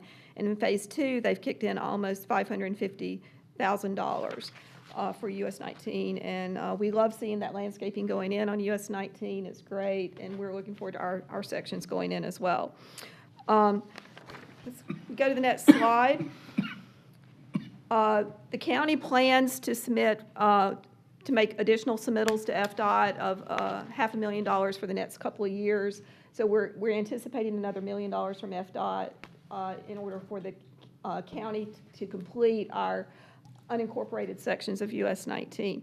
The total investments are almost $3.7 million are anticipated along 19, which I think is significant. There have been numerous ordinances adopted. We've already heard about the blight reduction. The county's adopted an urban agricultural ordinance and the billboard ordinance. Another wonderful thing that the county has done is we've put together a redevelopment brochure where we're encouraging before and after in terms of how different projects can retrofit their parking lots and bring them up to code and install that landscaping and make them beautiful places. There are major developments, if we could go to the next slide. These are just some highlights. The Harvey Madison project along State Road 54 is going to be significant, bringing in some single-family dwelling units. It's going to be a mixed-use development. The Guy Harvey project is proposed. It's going to include 350 resort lots along Bailey's Bluff Road. And of course, we've seen some significant improvements to Sunwest Park in the past several years. We've engaged our citizens through the HOAs and civic associations. We've had several walk around the blocks in several of the South Harbors areas. Commissioner Starkey has done a great job helping to create the South Harbors Leadership Council that meets on a quarterly basis. We're very active working with CONA and the West Pasco Chamber of Commerce Public Policy Committee. Our current and future efforts include, we're looking at mobility fee incentives for infill development. We're looking at developing a prosperity overlay district within the Harbors area. Our staff is developing a request for proposal for Holiday Square redevelopment that we can take out to prospective buyers to help stimulate redevelopment of that site. We're also looking into a Safe Neighborhoods program. And additionally, our Community Development Department is looking at doing pride blocks in 5 different neighborhoods within the Harbors where they are going to target their funding initiatives to where they're looking not only at improving the homes, but also looking at street lighting, sidewalks, and paving programs. You're good. So let me stop you real quick here. I think it's important for the cities to hear just go in 2 or 3 minutes, maybe Chris, if you need to, or you can too, whoever, mobility fee incentives for the infill development, because I think that's something they would like to hear about, because that benefits both the cities too, and, surrounding your area. So you would like to discuss that briefly, Chris? Certainly. Chris Hughes. Incentivize redevelopment or possibly new development. Chris Hughes, Planning Director for Pasco County. This week, we had a workshop on the mobility fees for the county, and a couple of the new concepts that we're talking about integrating, one is an infill mobility fee exemption or a scale that will create a strong incentive for development of infill. We already have mobility fee incentives for redevelopment on the site, but we have a number of vacant lots up and down through the Harbors area that we would, through a change in the ordinance, we would bring those also in as eligible in some fashion for incentives to the mobility fee. Right. So for the city's sake, the ones we talk about that aren't being mowed and people are dumping trash on and things like that, what can we do to incentivize somebody to actually build there? Well, no mobility fees. Same as we do with redevelopment. Makes sense, right? You have no tax revenue now. This gives you a chance to have a tax revenue and obviously cut down our resources of having to deal with the code enforcement on these properties. I just add that that's going to be considered as part of the mobility fee update process that we're going over for the next several months. So, moving on. Okay, great. You want to go through this really quickly? We talked about it a lot already, so. Sure. With the US 19 landscape project, basically, we're looking at, for Pasco County, it's unincorporated Pasco County along a 20-mile stretch of US 19. There are about 9.4 miles of sodded roadway. We have an estimated budget of $2.5 million. We're going to be phasing the median planting areas at the northern gateway areas. We're focusing on our gateway areas. You can go to the next slide. Keep going. Okay, the northern gateway area from Craig Loop to County Line Road. And then we're going to do northern median areas from Embassy Crossing to Palisade Drive. And the southern median areas from Manor Drive to Trouble Creek Road. And then the southern gateway area are from Phoenix Avenue to Buena Vista Lane. We're focusing on utilizing Florida-friendly plants. These are some examples. We're going to have a beachy coastal theme with utilizing a lot of palm trees. These are some of the species that have been selected by the landscape architect. We're at about 60% design on the project. And this, if you back up, well, this is what it looks like now. Sorry.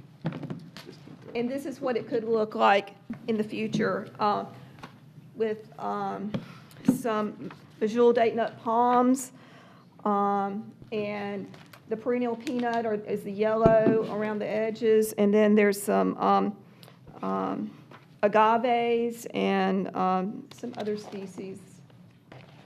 So we're real excited about the US 19 landscape project, and we're going to have in 3 more years, we're going to have a beautiful roadway. So the design's almost finished, so our estimated time of begin construction is? I think in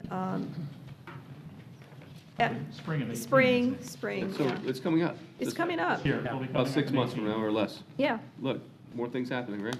It's great. It's great. Good.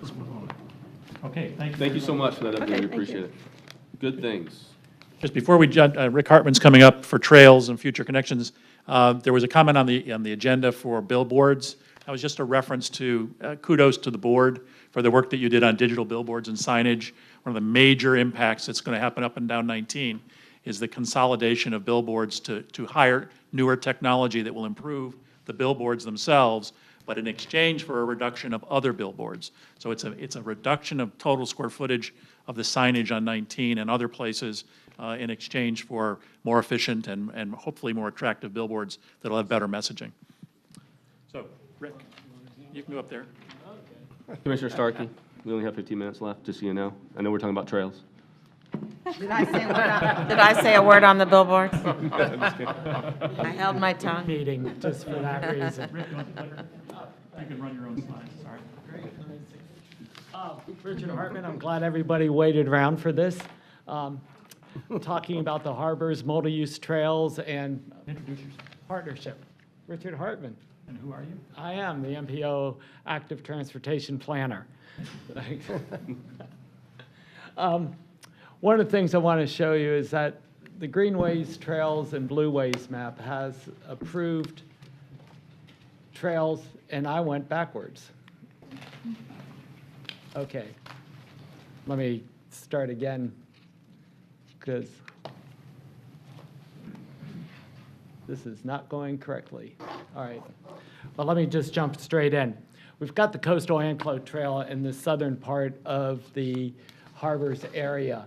Now, this is well underway and is funded for construction to finish in 2019. It's just over 4.5 miles long, and it's got a couple spurs. It's got along Bailey's Bluff, and also going along Sweetwater Drive, then connecting into a nature area. The beauty of this is that it does bring people to the destinations. You can see that it connects 3 of the parks. It connects to the south with the Elfers Spur, which is the northern terminus of the Pinellas Trail in that area. And then the part that'll connect 3 schools before it goes off into what is basically a natural area. One of the things that's happened is that we'll be coming in just south of the Duke entry, just past the Guy Harvey up Bailey's Bluff. We'll be moving the trail from the original plan that you see here. It'll come in a bit further to the east to avoid the truck traffic that is the heavier truck traffic coming out of the Duke Energy facility. Let's see. And then as you get north, you'll find more of the natural area.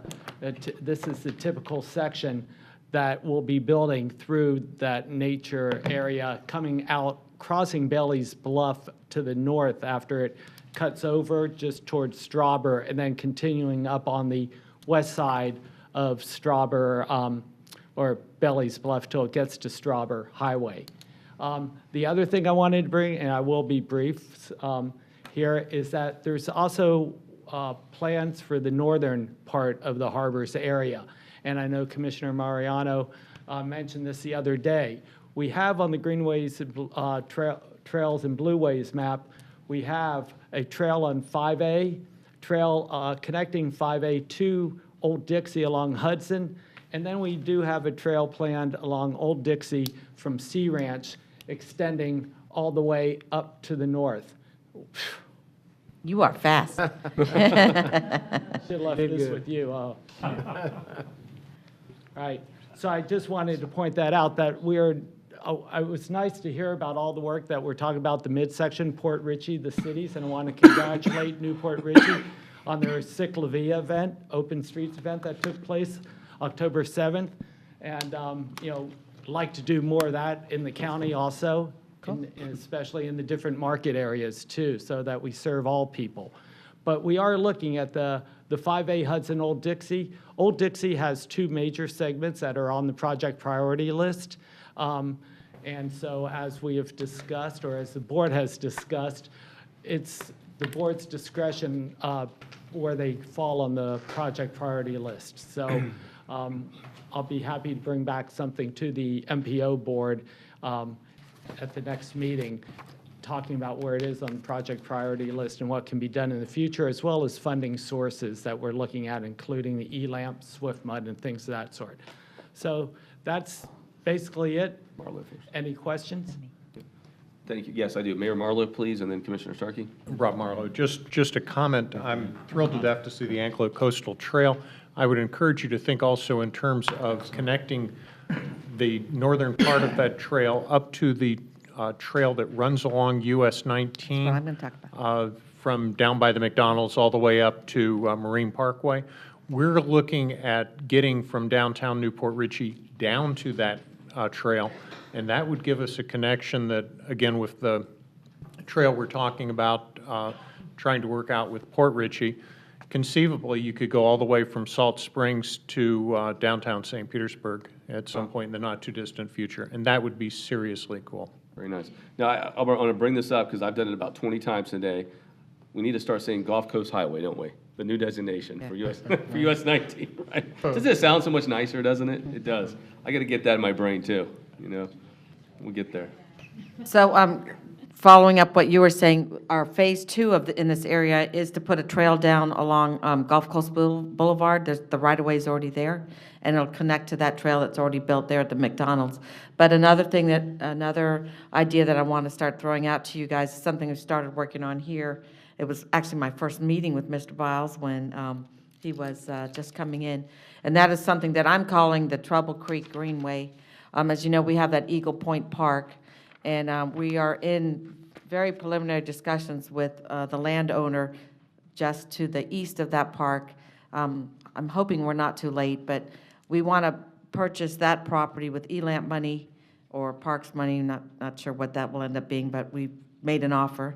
And I understand the city of Newport Richey has some land to the east of that, and we have some easements and some land too. So it would be wonderful if we could snake a trail all the way through there, and we have plans along Strawber so that we keep that from development and make that a green space, maybe cabins like we have out in Starkey. So if you're wanting to camp and kayak along the beach or along the coast, you have an opportunity out there, and just make it a really fun greenway. I just made up that name, Trouble Creek Greenway, but there may be a better name.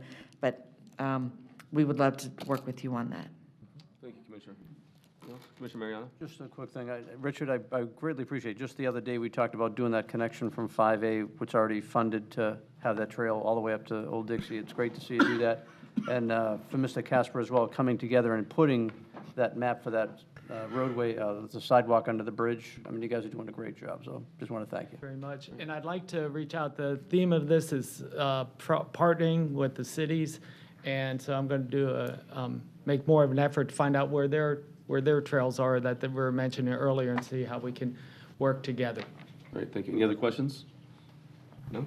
Okay. Well, I will let you know that the fence is down on the Starkey Gap borderline between Pinellas and Pasco. Our staff went out with wire cutters the other night and cut both fences, but we did it with permission of Duke and Adam Smith. So you can now ride from Robert Trent Jones Parkway onto the Pinellas Trail through that part of the county. Ours will be done. We'll start construction next year on the Starkey Gap. Thank you, Commissioner. So that concludes the staff presentations. What I'd like to do now, before I give my closing statements, is to go around to the cities and see if they have any other additional remarks, and then the commission, and then we'll close for the night. So I start with the mayor, of course. We're very pleased to have been able to spend some time with you tonight. I'm excited about the things that we can do working together. I think we've got a shared vision of what the Harbors area, West Pasco, can look like, and we need to move forward with it. Thank you. Thank you, sir. Anyway, Yeah, I just wanted to say that in keeping with this theme, the city is hosting their Codyman Triathlon, and it would be wonderful to see you all become part of that activity. Codyman is on November 11th, which is Veterans Day, and we're also hosting our first Veterans Day parade and activities that weekend too, and invite you all to participate as participating in the parade. So we'd love to see you all on that. Thank you. The triathlon I'd watch from the sidelines. I would bike it, but I'm going to be gone. And just one other thing. The cities have seen the importance of the Municipal Association of Pasco, which is cities gathering together. The Suncoast League of Cities is an important part of our collaboration. Next Thursday, they're hosting their meeting in the city of Seminole, and the president of the League of Cities, Gil Ziffer, is going to be there. And so I will send you information and encourage that someone be there for that.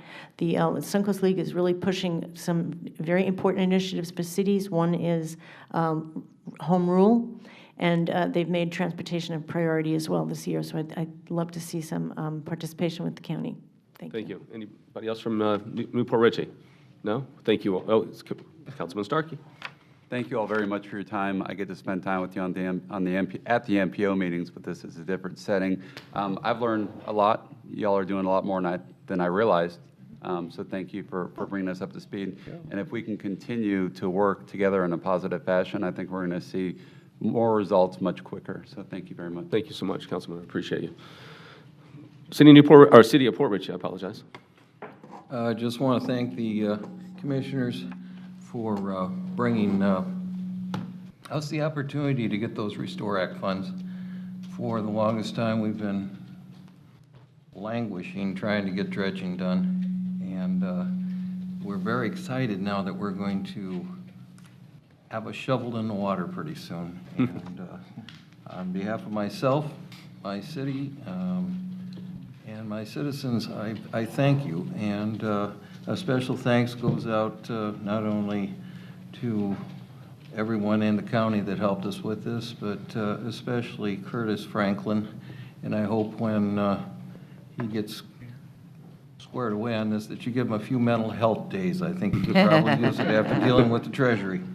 Thank you again. Thank you so much. We appreciate it. So I'm going to go down the line here. Commissioner Oakley, anything? Yes, I didn't have much to add tonight since my entire district is on the east side of Pasco County, but I was glad to be here, and I've been asking questions about the harbors because I wanted to know more about it. And I assure you that I'm in support of our commissioners on this side of the county and what works we need to do to make things look better here and bring all of our communication together and for the future so we can have a better county and grow together. Okay. He's going to skip me. You have 30 seconds. No trails. So- Starting now, no trails. Thank you all so much for coming. I wish we'd had more from Port Richey. I'm not sure what happened there, but we're really glad that you could come. I know we've had to move the state many times, and the first move was mine and Jack's fault when we all had it agreed. But we're really glad you're here, and we hope this is the first meeting. Yeah. We had a conflict. I hope this is the first of many meetings. Thank you, Commissioner. Dr. O'Neill. I think this is really inspiring. I'm really excited, and I think we have a great future. So thank you all of you for participating in this. Thank you. Commissioner Wells? And I'll echo that. I mean, I grew up on the west side of the county, and I worked for the city of Port Richey back in the 90s when Mayor Cox was there, and I worked for the county in the 90s as well, and we've never really gelled. So it's great to see this. We've seen it quite a bit in the last 2 or 3 years, but it's gotten even better. So staff's committed, we're committed to continue this communication, because even when it comes to ordinances, we should all be on the same page and try to mirror each other if we can, those kind of things. And if I could ask you with the scalloping, I've been working closely with FWC. We met with them this week. They're having a meeting that I'll go speak to their board in December, and the commission's going to write them a letter. I'll bring it to the commission on Tuesday, supporting scalloping coming to Pasco County. For those of you that don't know, it's been closed since 1994. It would be a great economic driver for the west side of the county. So if you don't mind, I'll have my secretary send you maybe a letter that we used, and I think it would be great for each of you, or as a combined, send one to the FWC. It would go a long way, because I know that I would hope you all agree we could use it. It's going to be a great thing. So thank you again. Thank you, Commissioner. Commissioner Mariano? I'll tell you, I'm delighted to have this meeting. It was a great idea coming forward to do it, and I want to see more of these as well. This is just great steps forward. We're very fortunate. I've been elected now for 13 years, and I will tell you, this commission that we're working with right now has been doing more things, getting more stuff done. With Commissioner Oakley coming on, he's listening to everything. He's out there in the flooding situations, understand what's going on, so I know he's involved. Commissioner Moore has been just he wants to get stuff done. That's why he's here too. So seeing that happen, and having 3 other commissioners that are right in the West Harbors area that want to see some action going, and the great work the cities are doing. I mean, this is exciting, exciting times. We're going to face about 20 years worth of growth in Florida, and the cities and the counties that come together and start showing a real positive image are going to draw people to this area. So we're going to see growth. We've seen downtimes. We got a great chance to keep on working together and draw more people from around the nation coming forward. So us making this big step forward, I think, is huge. And Councilman Rowe, I want you to reach out to your city compatriots and let them know that they were outdone 5-1 tonight. We want to change that over next time. Thank you very much for all coming. Appreciate it. Mr. Biles, anything to say? Yes, sir. Just briefly, when I came on board about almost 6 months ago, one of the things I heard is we had this harbors plan, but we haven't seen a lot happen there. I think what we've seen tonight and kind of demonstrated between both cities and the county is that there has been a lot of stuff going on in the harbors plan, not just on the public side, but on the private side, and all the investment that's going on the private side. Now, keep in mind, we're talking about an area the size of the city of Seattle or Baltimore, so you don't just see it everywhere, but there's been over, last year in 16, over $200 million worth of private investment. This year, we're at over $140 million in private investment already. The county's invested money, the cities are invested money. There's a lot of stuff going on in the harbors plan. You just may not see it because of how big and vast that area is, but there is a lot going on, and I think tonight demonstrated that there is a lot of good things happening. We just need to tell our story a little bit better about all the great things happening in that area and how we're all working together to make that happen. Great. Thank you, Mr. Biles. And I'll be brief because I think everybody stole my thunder, but thank you all so much for being here. City of Newport Richey, City of Port Richey, obviously Pasco County staff and all my fellow commissioners. I think one of the things we realized tonight is we can't do it alone. We have to collaborate together as two cities and a county. We work together as a team, we're going to get things done, and we'll continue to do that. Like Commissioner Mariano said, I think over the last couple of years, we've seen more collaboration between the cities and the county, and we will continue to, than we've ever seen before. And like Mr. Biles just stated, there's a lot of things that have happened in the Harvest Plan, but there's a lot of things that are coming up, and they're coming up in the very, very near future, especially the landscaping, which is just tremendous, and the scalping like you talked about. And I can go on and on because we went over those, but again, I'm excited about it. We talk about stimulating economic growth in the west side. We talk about the redevelopment of that area. The things are in place now to make those things happen. They'll continue to. So great things are going on. And I'd love to see us do this again. I hope everybody would too. I know quarterly would be tough, but maybe we could. Frequently. I agree. If we could even do this semi-annually, if everybody would be in agreement to doing something like that, I think we all care enough that we could probably make that happen. Again, I appreciate each and everyone. I appreciate everybody that's here tonight from the audience. Thank you for attending. And with that, we're adjourned. Thank you so much.